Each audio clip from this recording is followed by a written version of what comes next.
forgotten me, whose strength surrounds and lifts me up. All through the centuries that have passed, God showed his patience and forgiveness. God makes the proud and pompous folk look foolish and cares for the simple ones who trust him. God turns the rich and selfish into beggars. God feeds the hungry and the poor. All through the centuries, God is faithful to those he promises will be his friends. Your beauty fills the earth and the sky. The saints and angels sing to you, God everlasting, Father, Son, and Holy Spirit. First, Rowan Williams. How many of you have heard of Rowan Williams?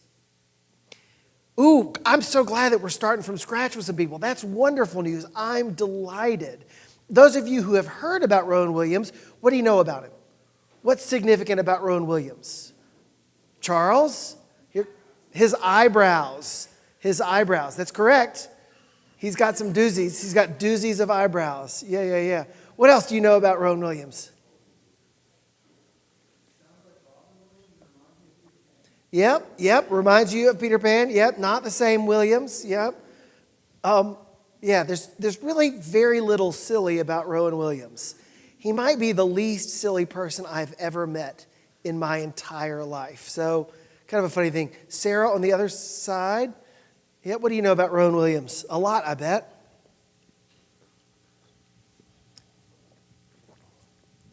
I think the thing that stands out to me most about Rowan Williams is how he takes these grand theological concepts in our understanding and is able to express it in a very accessible way for the world. Yeah, can. Not always. Like, it was funny. So we had an all-parish read. It's been several years ago. It might have been our first all-parish read where Being Christian. It's a book about this thick by Rowan Williams and talks about the hallmarks of being Christian. It's part of a 3-part series, Being Human, Being Christian, Being Disciple. Being faithful, one of those, being a disciple, very accessible. He's really good at that. But go read, don't. Go thumb through Arius or Christ, the Heart of Creation, or, I don't know, Edge of Words. Oh my God, you need a PhD in modern philosophy to just penetrate. I mean, I don't, he's very difficult. In fact, we're going to do less reading of Rowan Williams than we are reading about Rowan Williams just because of that. But yeah, remarkably a theologian, but with a pastor, a preacher's heart, a pastor's heart, a congregational heart. Yeah. What else do you know about Rowan Williams? What was his post that made him famous among some? Archbishop of Canterbury. He was the Archbishop of Canterbury. He came in between George Carey and Justin Welby. And Justin Welby was the one right before the current Archbishop of Canterbury, Sarah Mullally. So it hasn't been that long. He's still alive. So he's a saint of the church in the same sense that all of us are saints of the church, baptized into the body of Christ, made holy by the Holy Spirit. We are saints. Rowan Williams is a saint. Anybody remember where he's from? Is he from England? He's not from England. Where's he from? Swansea, Wales, which in Britain, right, the islands, Scotland, England, and Wales. Wales is, there are a lot of Anglicans in Wales, but it's not an established church. Decidedly not an established church. In England, the Anglican church, our church, is the established church. In Scotland, the Presbyterian is the established church. In Wales, they don't have an established church. They won't do it, which shapes him and his theology in a big way. Anything else you know about Rowan Williams before we read a little bit about him? Anything else you know about him? Who would read for us, please, this first biography? It's from the BBC, and you'll see very quickly that it's outdated. It hasn't been updated since 2012, so it was hastily updated, but it's a pretty good snapshot. Who would read this bit for who is? Thank you, Lowell. Thank you so much.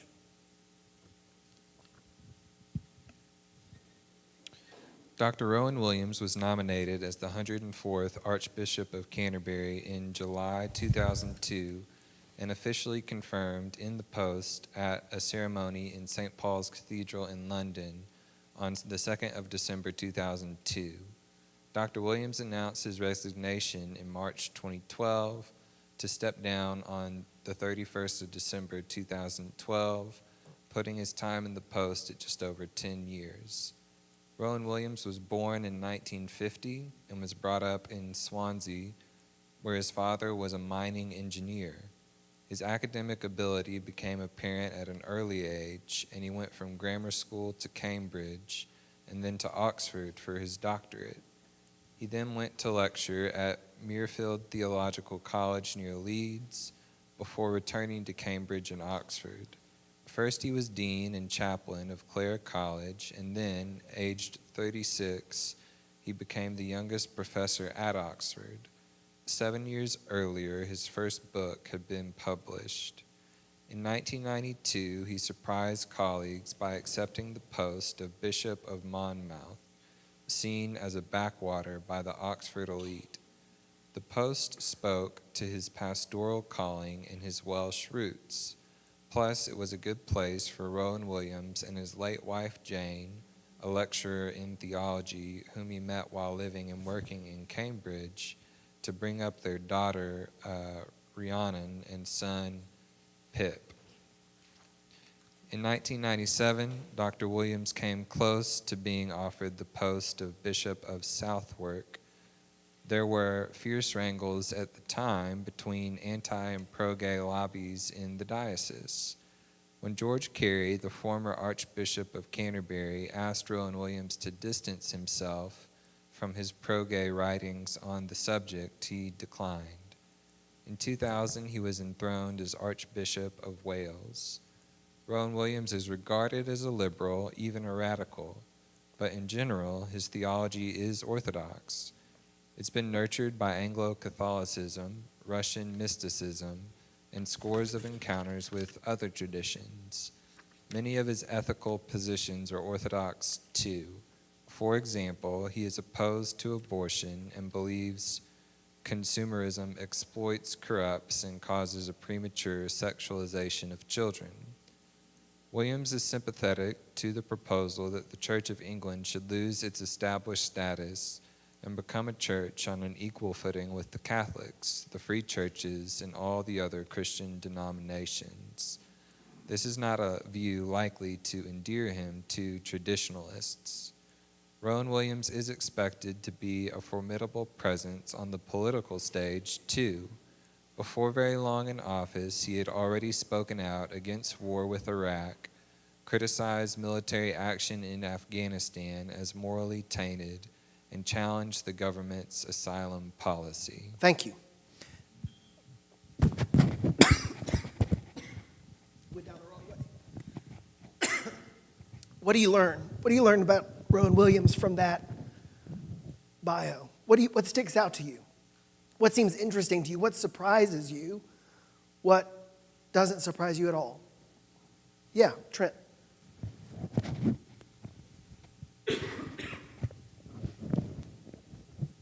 Oh, just that he seems to carry a contradiction within him. The Yeah. orthodox versus the how do you say it? Liberal positions, but holding that together with his orthodox belief. Yeah, contradiction. Thank you. I love that. What else? Richard, what else do you notice in this description? I like the fact that he looked at some other traditions as he formulated his theology. That seems to be what they're talking about. I mean, Russian mysticism is pretty mystical, so that's a little surprising, but I think welcome. We should be looking around and. Yeah, thank you. What else do you notice that's interesting to you in this bit? Or what surprises you? What catches your eye or your ear?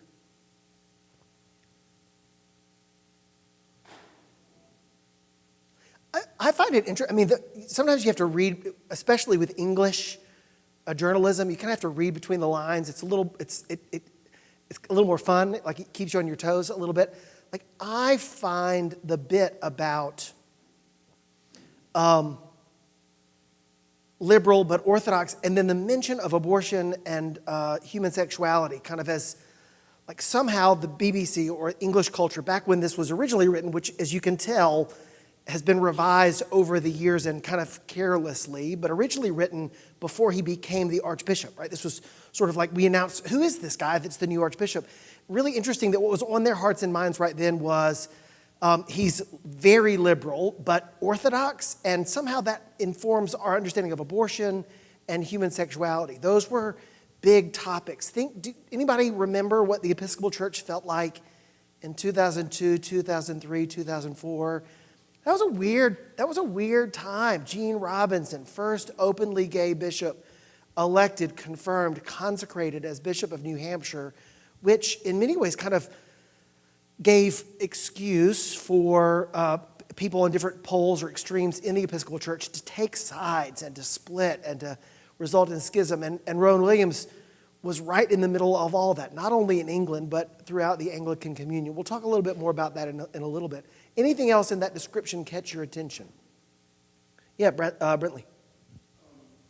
Wait, here comes that microphone. Hold on just a second. He doesn't want to go to war in the Middle East. No. Like, I don't know, it kind of seems like some people try to take it in political directions here and there, like not even wanting to fly a rainbow flag.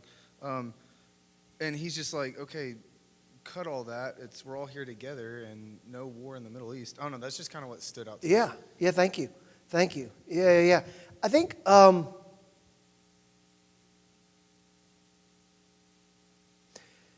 in the Church of England, as was said earlier, established church. If you are born in England, you belong to a parish. You don't have to go to church, and you can be Roman Catholic or somewhere else, but like by living in England, you are geographically resident, a part of a parish, and there's a church that is at the center of the life of that parish. Because of that, whoever is the Archbishop of Canterbury is not just the spokesperson for liberal Christians or mainstream Christians, also the spokesperson for charismatic Christians and evangelical Christians and Catholic, small c, Catholic Christians.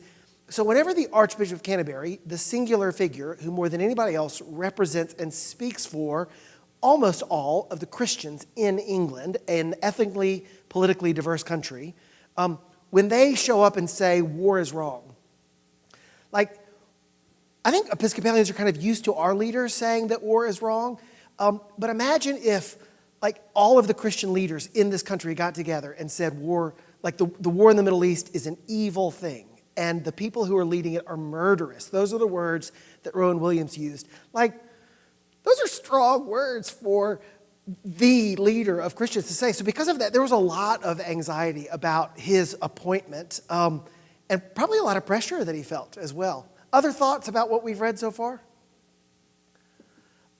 Yeah, Jonathan. I like to emphasize that he got his first post because of his pastoral talents. Yeah. It was an interesting thing to highlight, especially for someone we think of as like a regarded theologian. Yeah. I think now Rowan Williams is known more for his theological writings than anything else. I think he identifies as much as a pastor as anything. I think that's really important to him, and you're right to pick that out.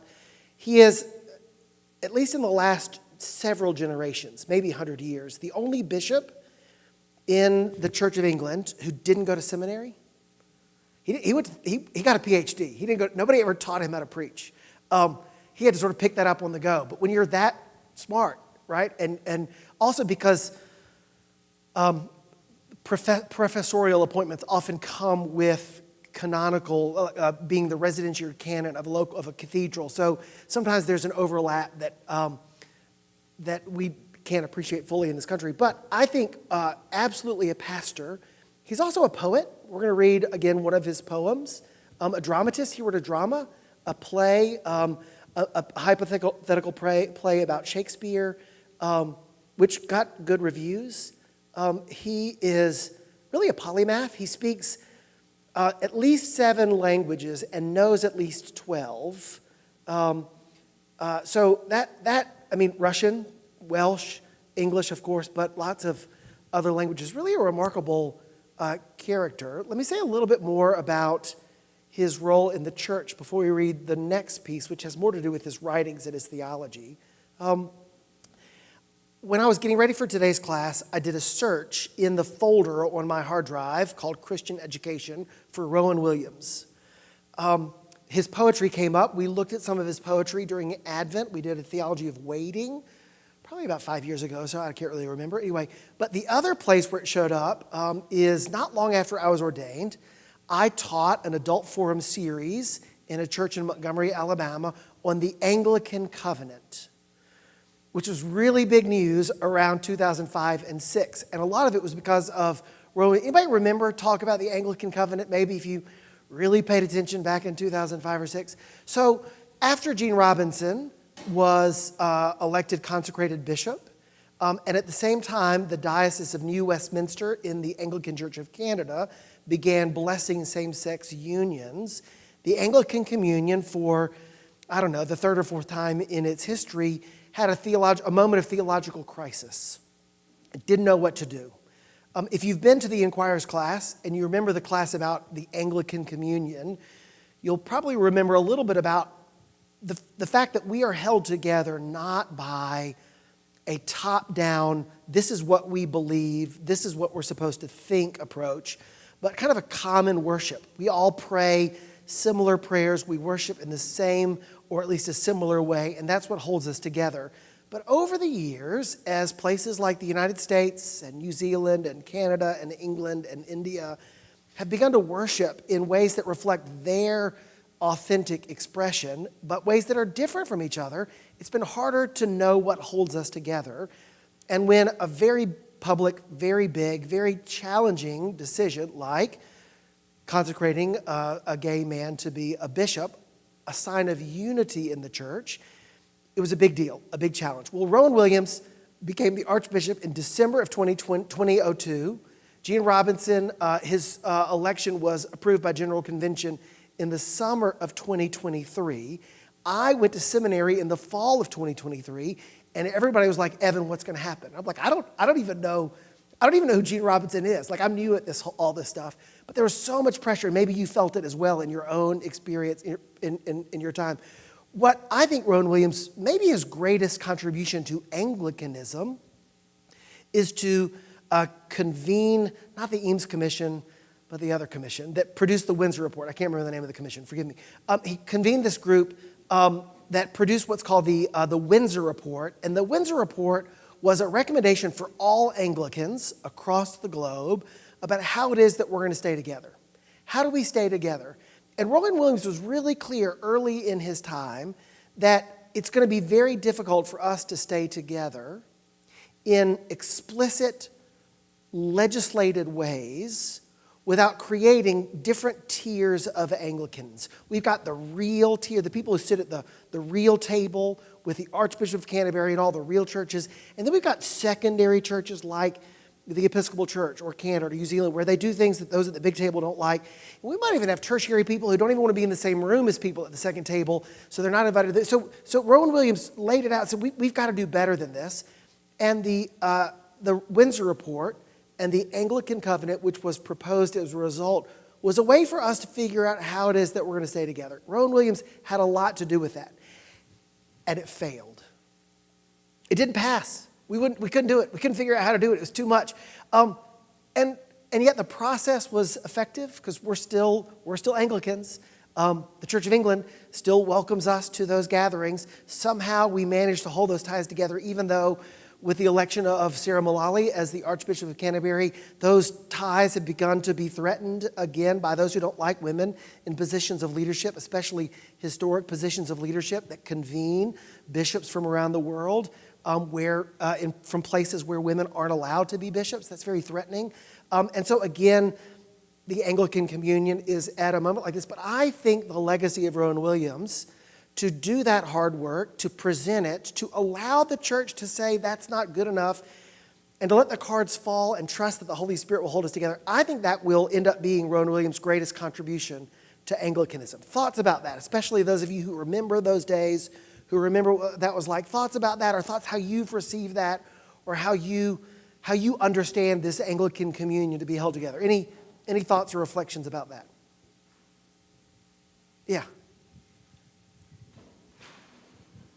So I'm going to go ahead and age myself, but I was in my teens in 2002 and 2004, and I was just beginning. I grew up in Harrison, which caused its own sort of stir at that time with Mother Barker being one of the first women, and she was placed in Harrison with a a church that wasn't known for being very progressive.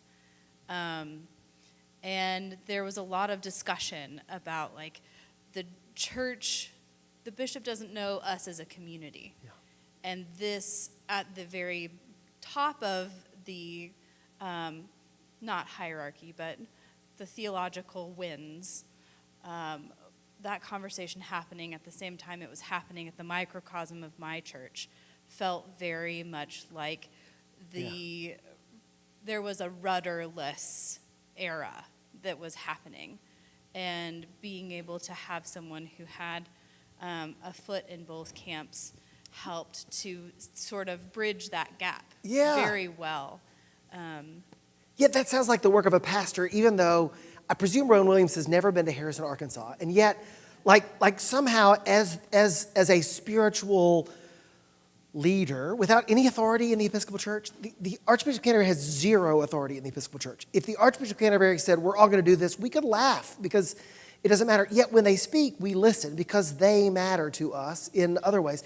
That's a good example of how he and his office allowed even Episcopalians in Harrison to feel that. I love that. Other reflections on this approach to Anglicanism. Yeah, Trent.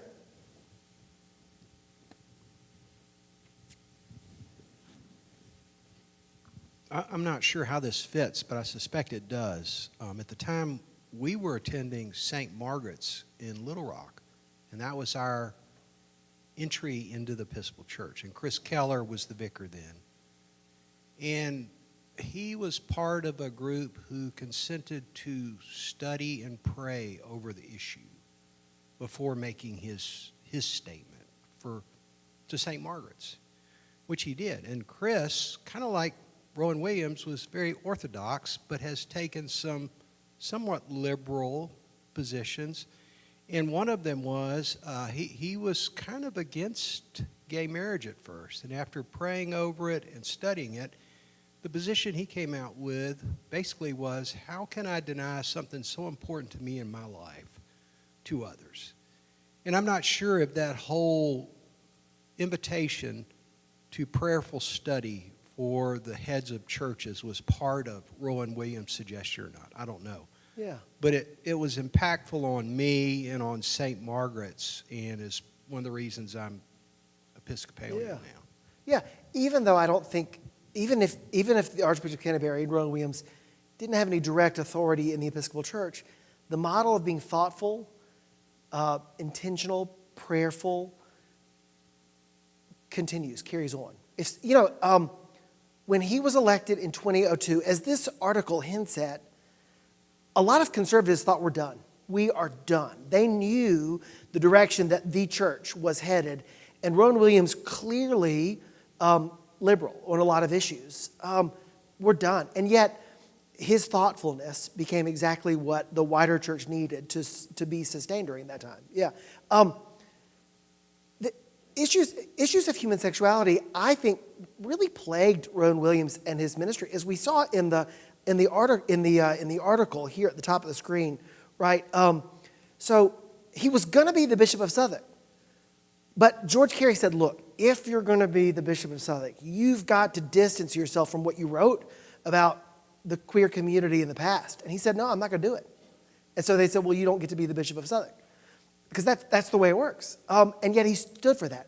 I've heard him say this, one of his greatest regrets is that when Geoffrey John, openly gay, though at the time celibate, priest in the Church of England, had been nominated to be the bishop of, not Reading, maybe Reading, I can't remember, a bishop. Ultimately, Rowan Williams had to publicly ask him to give up that nomination because it was too tumultuous for the church. Even though Geoffrey John had agreed to be celibate, it was more than, and Rowan Williams acknowledged in writing and in speeches that he really regretted having to ask a friend and a colleague, Geoffrey John, a gifted priest, to say, I won't be a bishop because it's causing too much strain. And which is kind of the opposite of what we saw him do when he was offered the post of Bishop of Southwark. So anyway, a really complicated figure whose legacy I think continues to inform us. All right, let's read the big piece. Again, we're not going to read a lot of Rowan Williams, what he wrote, but we're going to read about him. And we're not going to read all of this because I see what time it is and I know how much work we have to do. But we're going to read some of it. And I wonder if someone might read the first 3 paragraphs, the 2 on that first page, and then that one at the top of the next page. And then I wonder if somebody would read those next 2 paragraphs. Who would read the first 3 paragraphs? Brentley, you're going to read the first 3 paragraphs? Who would read the next 2 paragraphs? Thank you, Jonathan. This one, right? This is where I'm starting, right? Yep, eyebrows and all. Eyebrows and all, Rowan Williams, born in Wales in 1950, Archbishop of Canterbury from 2002 to 2012, and a prolific writer throughout his career, and one of the most recognizable contemporary Anglican theologians. Sorry, that word is always a little tongue twister to me. Alongside numerous devotional texts, he has written profound works of theology which are accessible to non-specialist readers, most notably his trilogy of Being Human, Being Christian, and Being Disciples, as well as the collection of essays published as On Christian Theology. His work has catalyzed transformative engagements between Western and Eastern Christian theologians, especially through his popularization of Vladimir Lossky and Sergei Bulgakov. His book on Arianism cemented the current consensus that Arius is best understood as a conservative Neoplatonist, not an iconoclastic radical. From a literary perspective, he has written books on the theological significance of, among other subjects, Dostoevsky, tragedy and poetic form, as well as publishing a collection of his own poetry, The Body's Grace and The Wound of Knowledge. Meanwhile, have been staples of seminary and church formation programs since their publication. All of which to say is that depth and breadth of Williams' interests defies substantive summary, much as glints of light off a flowing stream defy reduction to still images. Rather than trying to capture the glimmering of his work through an attempt at survey, then this introduction hopes to calibrate what it means to see Williams' writings in its fullness by tracing his understanding of how grace works in and through theological reflection. In his preface to Christ, the Heart of Creation, Williams says his hopes to show that exploring both what Christians have believed about Jesus and how these beliefs have emerged from wrestling with their sense of the divine life can give more depth and substance to imagining. What new connections or possibilities are opened up by speaking or imagining through the new connections and possibilities through the classical theologies of Christ's nature. The purpose of working through the slow and contested development of this theological tradition is to deepen our capacity for forging new possibilities through old worlds. Thank you. Jonathan? You said the next 2. Yes, please. Okay. William's sense of this deepening reflection is deeply intertwined with his understanding of Jesus' person. Echoing Catherine Tanner's influential account of non-competitive transcendence, he shows how classical accounts of the union of God and creature in Christ clarify our talk about God's relation with the world, the relation between infinite and finite, creator and creation. More specifically, in describing how Jesus Christ can be one person who is both human and divine through divine transcendence rather than in spite of it. Classical Christology implies that creator and creation should not be understood as competing for the same space. They are so different from each other that they can be co-present without contradiction. Generalized beyond Jesus' unique specificity, this worldview casts God's grace as working through the contingent activities of creaturely freedom at the same time as making our freedom possible. We can think here of how a spontaneous gesture of care from a stranger can be experienced as God's love without needing to think of the stranger as God or God as benign puppet master. God loves us in and through our neighbor's love, without the act of love being any less our neighbor's own. God's grace works through the creature's freedom. This understanding of the relationship between God and creation has profound implications for how we understand theological reflection. For if God's grace works through acts of creaturely freedom, then God can work through the historical development of theological reflection without requiring us to posit crude identifications between God's thinking and the historical development of doctrine. As Williams puts it, under this view, the passage of time becomes the vehicle of grace, and that what is achieved and realized in the temporal order is genuinely more and deeper than the initial relation of creator to creature. So the development of Christological reflection is not a matter of solving an intellectual puzzle. Rather, by thinking through this development, Christians can take on an intensified sense of how God relates to creatures, without saying that God ever gets further from or closer to creation. And in this, our sense of how we can relate to God and neighbor is likewise deepened and intensified, as we are invited to imagine and enact novel forms of gracious communion. In all, thinking through the development of Christian doctrine is a way of entering into the ways that grace works through theological reflection to intensify how creatures relate to God and each other. Thank you. All right. If you didn't understand that, that's okay. I don't understand it either. But I get glimpses of it, and there are words or phrases that I think, ooh, that's good. I want to hang on to that. What are some of the things that you heard that you thought, I like that. I don't know what it means, but I like the way it sounds. It gives me hope. It gives me peace. It helps me understand. Yeah, what do you hear behind you? As a person who studied history, I really liked the idea that as we understand things and we become more aware and temporal changes happen, it's not that we look back and go, man, those people were so wrong. He's saying that our understanding goes with the development of God's will. Yeah. The people of the past didn't get it wrong. They were doing the very best that they knew. Yeah. And that was our limit at the time. He reframes free will and theological understanding within the bounds of human perception in such a caring way. Yeah. Yeah, which I think he values human experience and insight profoundly, and yet doesn't back away from the magnificence of who God is. Right? God is still overwhelming, and yet who we are matters too. Yeah, Richard, right in the middle. Thank you.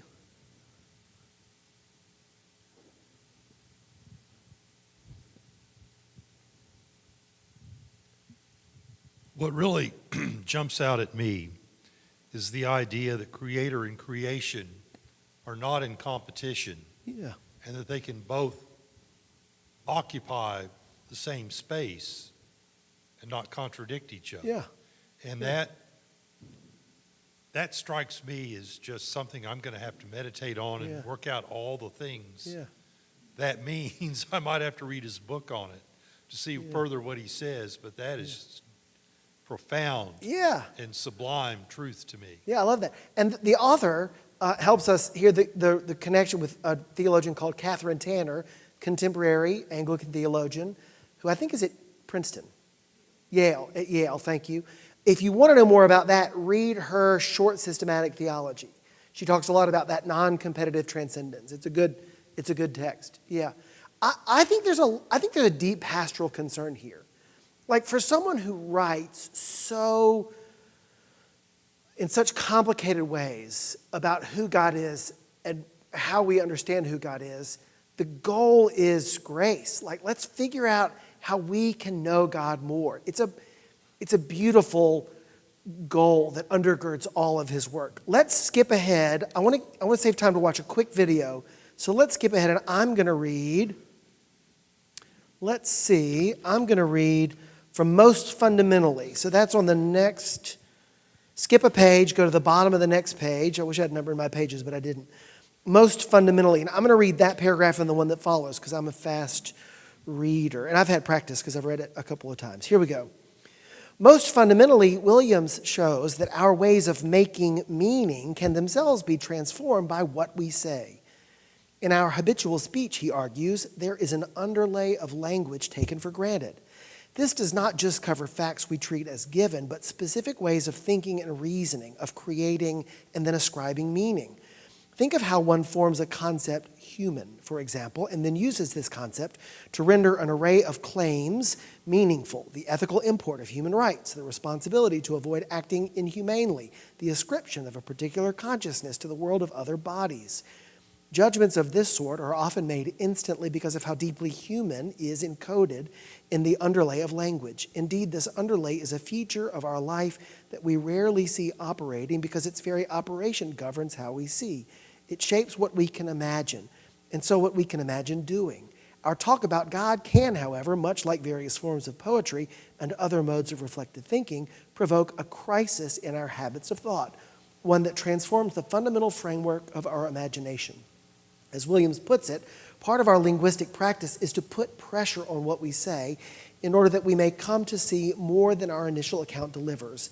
And part of the practice of theology is to concentrate this pressure through the effort of thinking our thoughts of God, to see how they might reconfigure the patterns of meaning that shape the patterns of our life.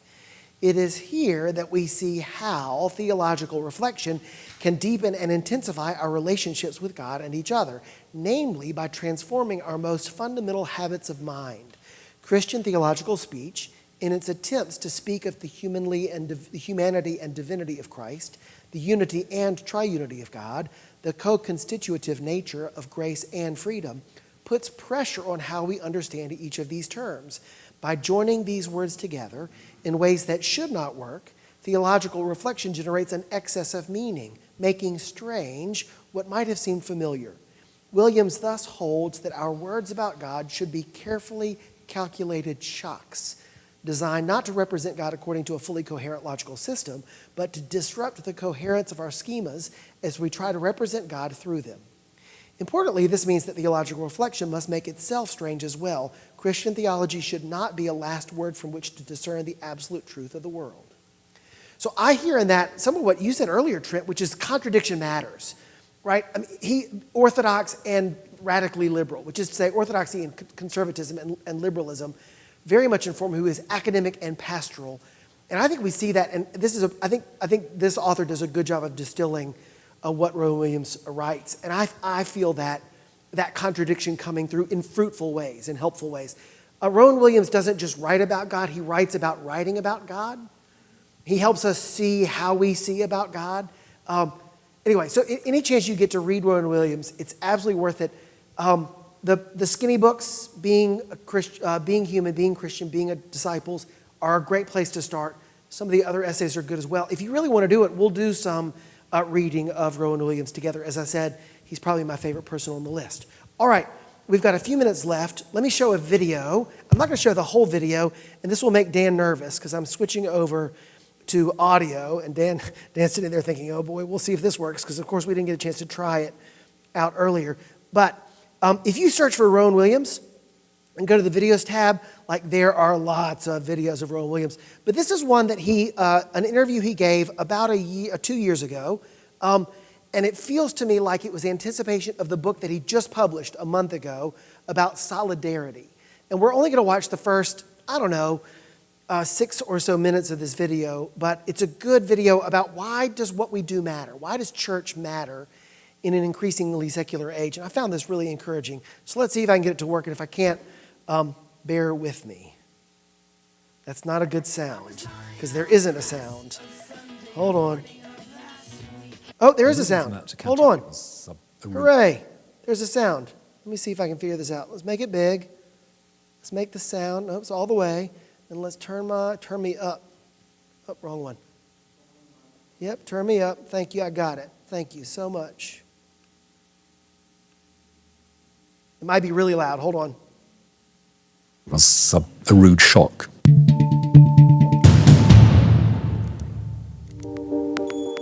So I wanted to start with a quite general question, and in some of your work you've made it clear that you value traditional practices and some of the social and spiritual goods they can bring to people. Can you tell us a bit more about that? Why are having such traditional practices a useful thing for society?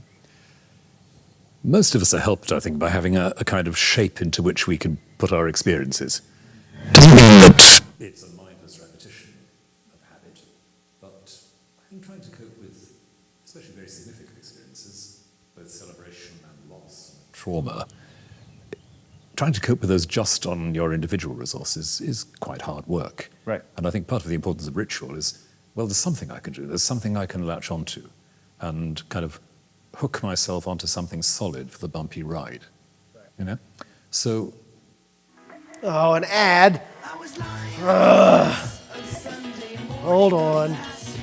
Try again. it strikes me as very interesting that even in a society which is not particularly religious, as ours now isn't, people will still want to invent some rituals and revive some rituals, even if it's a matter of putting flowers at the site of a road accident, which is the Right. example that's often used. Right. I don't remember that when I was a child.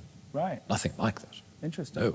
No, this is I think, 80s and after development. As Right. we've got more alienated from some forms of traditional ritual, we've kind of quietly invented some new ones. And when you think of all the piles of teddy bears outside Buckingham Palace, Princess Diana's death, that's all part of the same thing. Yeah.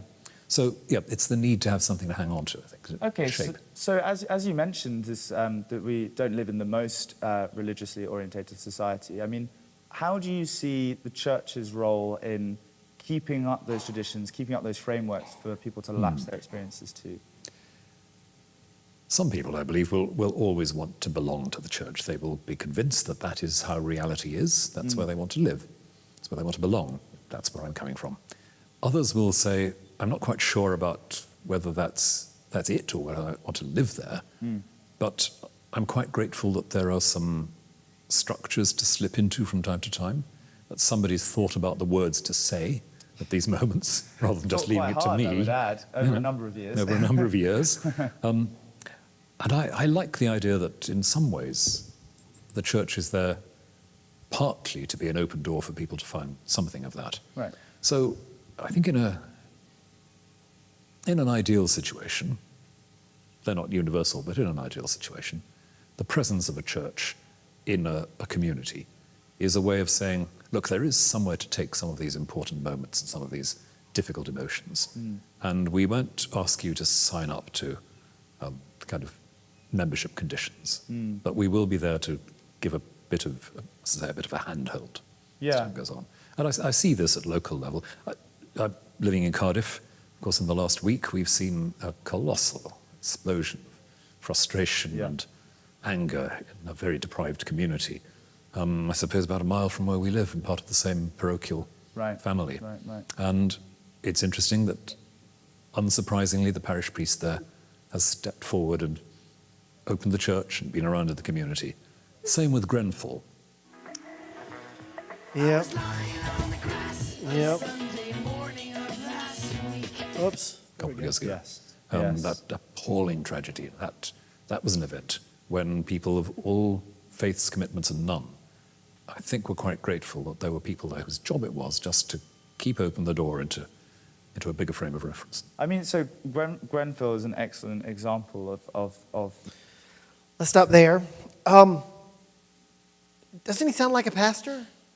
I mean, it's amazing. Given what we read earlier in written about him in the article, what a remarkably pastoral person. Anything you notice just listening to him talk about the church and the role of the church in 21st century English Welsh society, but I think it spills over to us and our experience as well. What do you hear? What do you notice? Anything? Yeah, Lowell in the back.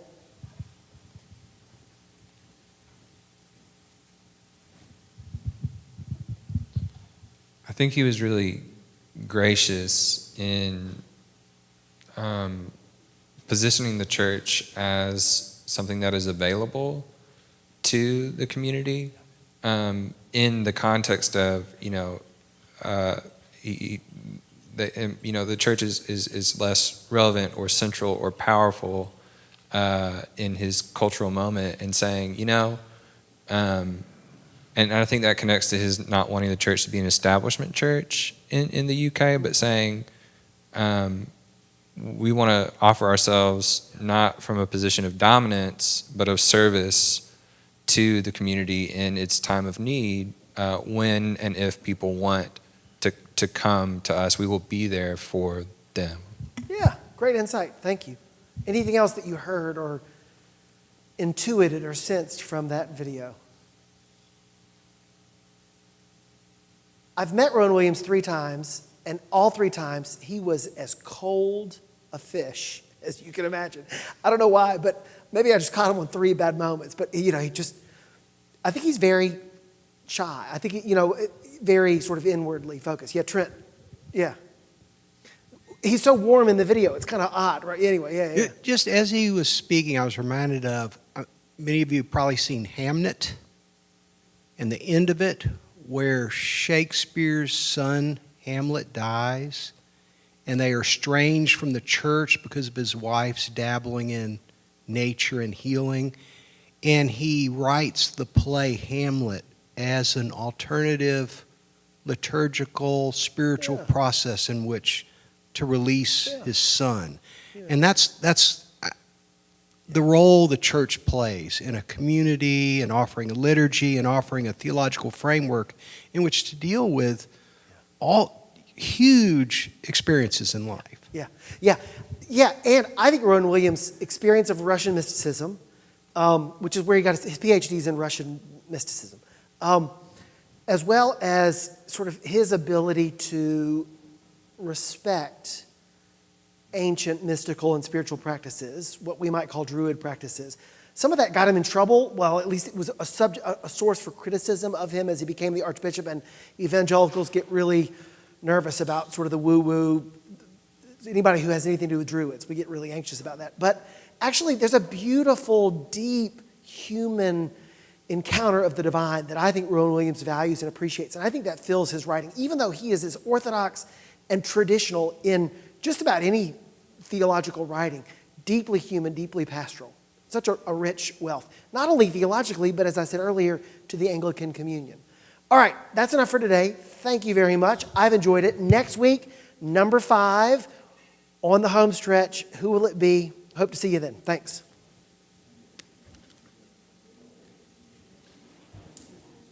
Thanks, Jonathan. Appreciate it.